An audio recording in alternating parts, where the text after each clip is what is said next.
Once upon a tabletop, some adventurers gather to battle the elements while searching for a new land. Hey everyone, I'm Jonathan Rutledge, and this is episode 2 of Colonial Caria Lark's Landing, a 5th edition Dungeons & Dragons game being played at a local board game cafe called the Devil's Bench. The adventurers have just reclaimed the Noble's Lark from a group of pirates who are planning to sell the 2,000 people on board as slaves. Having given the captaincy to Deltria, a dwarven friend of theirs, and moving into the captain's cabin, they now set about settling in. Knowing that they have a long trip ahead of them, they are a little concerned about the food supply. Plus, Stor, the goblin monk, and Kordak, the half-orc fighter, want to brew some alcohol for themselves. They determine that potatoes are one of the easiest plants to grow.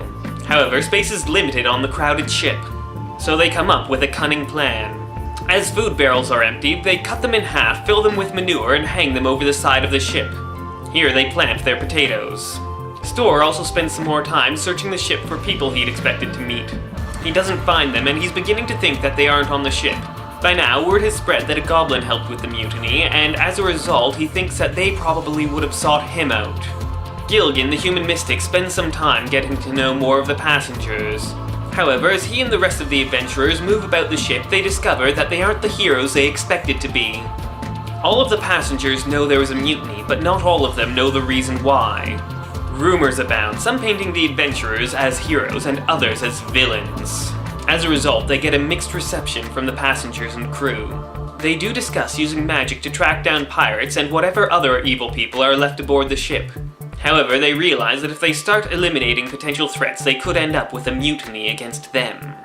Instead, they decide to spend their days learning new skills. Gilligan gets Marara, their sailor friend, to start teaching him how to use navigator's tools. Shend, the dwarf ranger, offers to teach Stor and Kordak to be more perceptive. Balazar, the dragonborn cleric, starts reading books in the hopes of increasing his intelligence. Stor and Kordak also use some of the ship's pre-existing supply of potatoes to brew some more alcohol. In a little less than 10 days, they have a weak brew available for Kordak's birthday on the 19th of waning fall. A month passes relatively uneventfully. They sail much deeper into the endless ocean. Sometimes they have fair weather, sometimes they have storms. They notice the waves are getting much larger, but luckily the Noble's Lark is so big that they aren't any problem. They sometimes have dolphins dancing at the bow, which the sailors, who mostly worship Apesta, the goddess of the sun, sea, and clouds, believe to be a good omen. Once a sailor claims that he sees a dragon turtle, but by the time anyone else shows up, there's no sign of it. Shend is disappointed because he would have very much liked to hunt it. On the 21st of waxing winter, Deltria enters their room and once again says, "I think we have a problem." Concerned for the food supplies, she had ordered a full inventory of what the ship had remaining.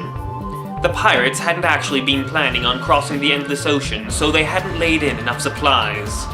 The adventurers immediately abandon their studies to help avert this crisis.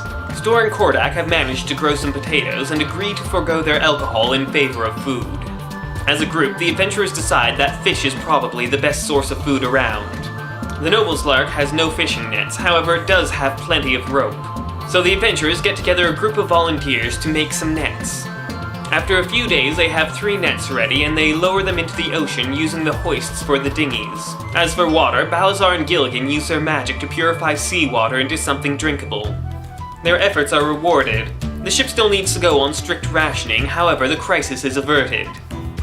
Waxing winter turns to waning winter, which passes with nothing more notable than Gilligan's and Balazar's birthdays. Spring comes, bringing with it the new year and a great deal of disappointment that everyone is still stuck aboard this ship. On the 3rd of waxing spring, the adventurers are awoken by alarmed shouts coming from the deck. They all rush out to see what's happening. The sky, which should be bright with dawn's light, is dark and black. From the north, they can see a storm rolling in that has come upon them in the night. Marara comes up from below decks and seeing this says, "Apesta, save us."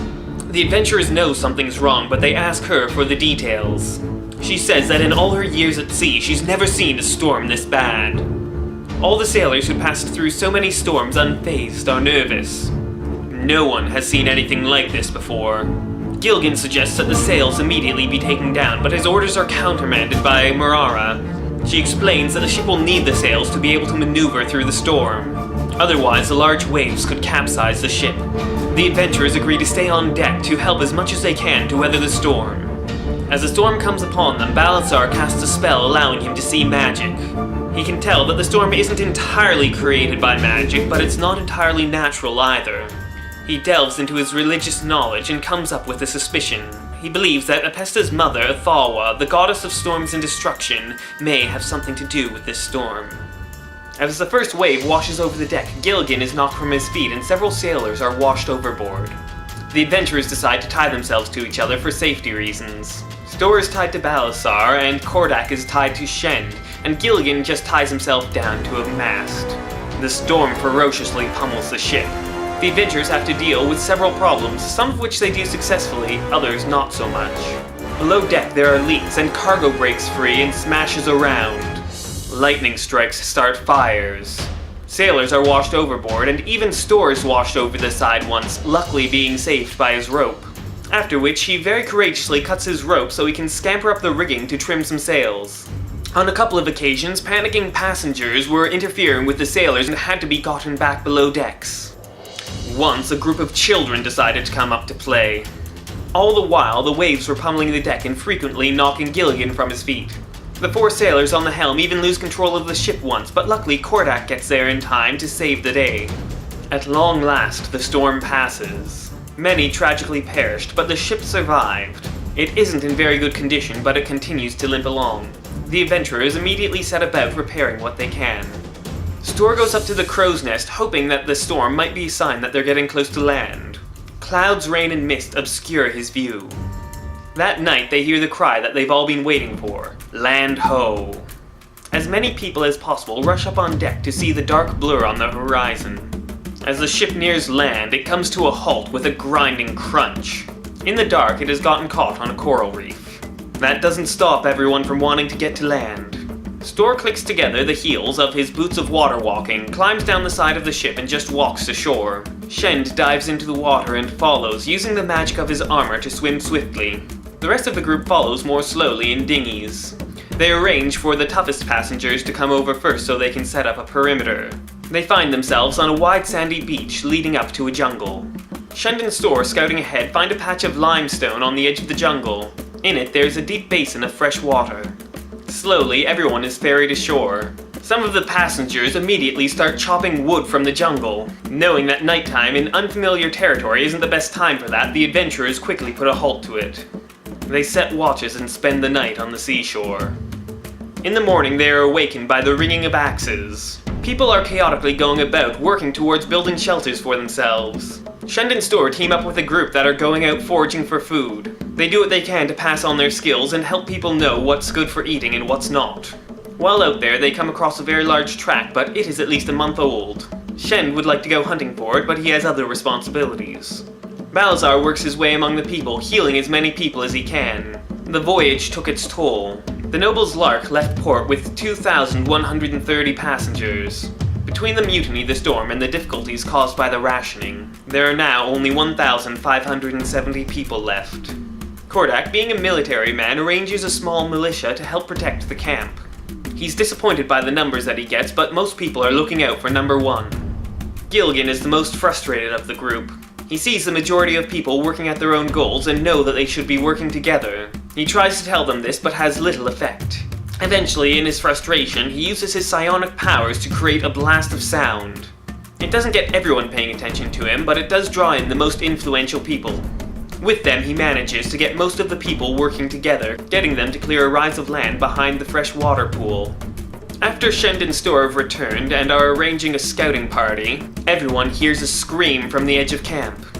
The adventurers all drop what they're doing and rush in to find out what's happened. They find a portion of the militia facing off against a group of 10 reptiles that are about 3 feet high. They stand on their hind legs and have long tails and necks. They have formed a semicircle on the edge of the jungle and are snapping at anyone who comes near. As the adventurers come up, a woman points out into the jungle saying, "They took my daughter!" The adventurers rush in to attack. Gilligan, thinking to go to the rescue, uses his psionic powers to fly over the tops of the enemies. The reptiles don't appreciate this. They retreat and reform their line, blocking Gilligan's path. 2 of them take very severe bites out of him. With the aid of the militia and Balasar's lightning breath attack, they manage to kill 6 of the creatures. The remaining 4 retreat into the jungle. Knowing someone's in danger, the adventurers pursue. They track them through the forest to a small clearing where there's a half-orc woman lying on the ground, surrounded by 8 of these creatures. Kordak bellows at them, and the ones who had seen the battle before encourage the others to flee. With the way clear, Balasar goes to examine the half-orc woman. For some reason, he can't find anything wrong with her, in spite of the fact that she has bites taken out of her. But Gilligan manages to determine that she's still breathing, if just barely. They manage to stabilize her, and that's where the session came to an end. Thanks for watching. If you like this video, please like and subscribe, and leave a comment down below telling me what you think. And if you have friends you think would like this series, please share this with them. If I can get enough subscribers, I'll probably start doing some giveaways. If you want to support this channel, there's a link in the doobly-doo down below. Money from that will go towards improving this channel in various ways. Or you could always stop by my website and buy some chainmail from me. Money from that doesn't help the channel that much, but at least it feeds me. And that's it for today. Come back next week to find out what happens next, once upon a tabletop.